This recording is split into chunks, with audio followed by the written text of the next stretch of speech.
Napanood niyo na ba itong inilabas na teaser ng Encantadia Chronicles Sangre? Alam ko na marami nang nakapanood dito. Ako rin napanood ko na, pero yung recorded version lang na ini-upload sa TikTok. Pero for today's video guys, mas makikita natin ng HD at mas malinaw itong Encantadia Chronicles Sangre teaser. Kaya na for today's video guys, mas simayin natin at tignan natin ang much awaited at paghahanda na ginawa ng Encantadia Chronicles Sangre sa inilabas nilang teaser, di ba?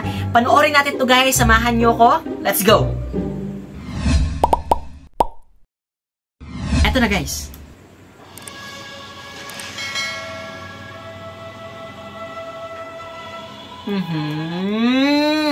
Katulad dun sa teaser, sabi ko nga na mas dito sa Encantadia Chronicles, siguro may nasa-sense ako na mas visible yung paggamit ng mga elements ng mga sangre dito. Diba? Dito si Kelvin look, diba? Napakaganda nung ginawang CGI sa patubig. Si Angel Guardian naman sa hangin. And si Faith De Silva, eto, for the apoy. Ito na si Bianca.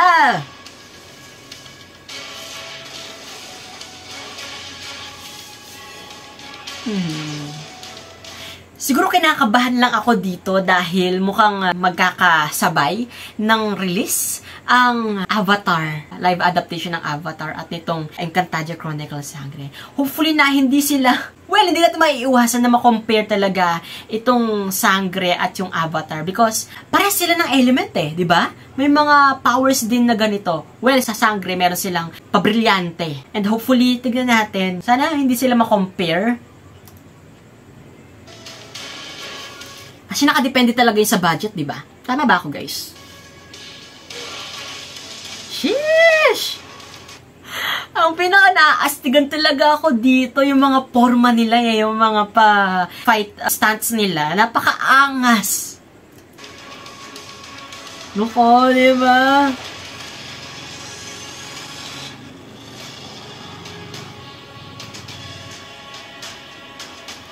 Base sa costume nila, parang may nasisenso ko dito na modernized Sangre talaga to. Parang may nakita na akong snippet somewhere na from the outside world ba sila magkikita?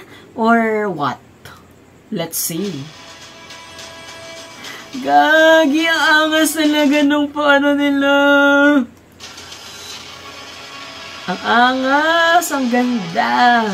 And finally, ito, papasok na sila sa panibagong mundo sa Encantadia. Diba? May payelo na din. Ito si you can see kasi na dito lang part na to ng Encantadia yung in-explore nila, diba? Kung nasaan yung Eteria and yung mga kaharian sa Encantadia. Pero napakalawak pala no, nung mapa ng Encantadia. And nakaka-excite na isipin na may mga kaharian pa aside sa ice, sa payelo, diba?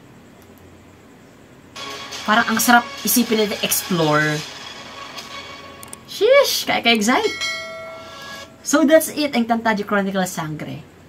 Ang malaking katanungan ngayon guys, kung yung humawak ba ng Voltes 5 Legacy sa editing and sa CGI, sila din kaya yung hahawak for this Encantadia Chronicles Sangre? Kasi same same director di ba? Si Direk Mark. And malaking palaisipan sa akin kung sila ba din yung hahawak dun. And siguro mas bongga ang kakalabasan kung ganun din kabongga ang output gaya ng Voltes 5 Legacy yung masasaksihan natin dito sa Sangre, di ba? Sa may Encantadia Chronicles. Very exciting kung nagkataon man na sila ang hahawak. Grabe. Well, di ba? Ganito din yung pakiramdam ko nung unang pinakilala sina Gabi, sina Sanya, sina Glyza, tsaka si Kylie. Na parang may doubt ako kung magagampanan ba nila yung mga inigay na mga previous, yung mga OG Sangres natin. Pero luckily ay nabigyan nila ng justice yung Encantadia 2016 except dun sa pinatay nila si Kylie, si Amihan sa 2016. Nag-iba talaga ng bongga yung storyline doon. Buti nga at naitawid nila yun,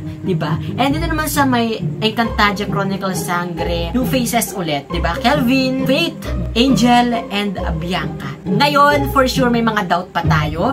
Pero, let's see sa mismong pagpapalabas itong Encantadia Sangre o Encantadia Chronicles na Sangre. Sana mabigyan din nila ng justice yung talaga, yung pagganap ng mga anak ng mga Sangres. Dahil new generation na again di ba? Aside from the makatotohanan na CGI sa teaser nito, sana magamit nila ng ganto yung mga powers nila or yung mga gem powers nila, di ba? Kasi parang gusto kong makakita ng mga labanan na elemental talaga yung gamit. And then guys, maraming salamat sa pagsama sa akin sa paggawa ng reaction video dito sa may Encantadia Chronicles Sangre teaser. Kung may mga commentaries ka rin guys about this Encantadia Chronicles, you may comment it down guys sa may comment section. At kung may mga recommendations ka guys or suggestions that you want me to do a reaction video, you may comment it down guys sa may comment section din. At kung hindi ka pa nakasubscribe sa channel ko guys, don't forget to hit that subscribe button and that notification bell para lagi kang updated sa mga videos na i-upload ko pa. This has been CJ guys, your man of letters. Stay safe and stay motivated. Bye guys!